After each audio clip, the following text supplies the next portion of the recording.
Court نے بھی کہہ دیا, صدر مملکت نے بھی کہہ دیا ہے,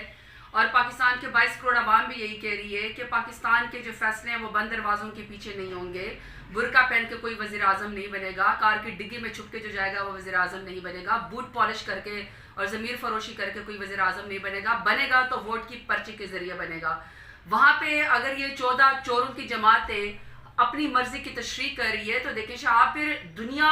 اور 22 کروڑ عوام یہ دیکھ رہی ہے, اس کا مطلب ہے کہ ان کی گٹی کے اندر ہے کہ یہ جمہوریت پسند نہیں ہے. ان کی سرشت میں یہ شامل ہے کہ یہ پارٹیوں کو بھی اور ملکوں کو بھی ایز مافیا چلاتے ہیں, بدماشی کرتے ہیں, یہ اپنے کیسز ختم کرتے ہیں, NRO2 یہ لینا چاہتے ہیں, بلکہ NRO3 اب یہ بھاگنا چاہیں گے, یہ چاہیں گے کیونکہ عوام میں تو نہیں جا سکتے ہیں. جو پارٹی عوام میں ہوتی ہے, جو عوام کی طاقت سے آتی ہے, وہ اپنے عوام میں جانے سے نہیں ڈرتی ہے. تو اس کا مطلب ہے کہ اب عوام یہ دیکھ رہی ہے, آبزرو کر رہی ہے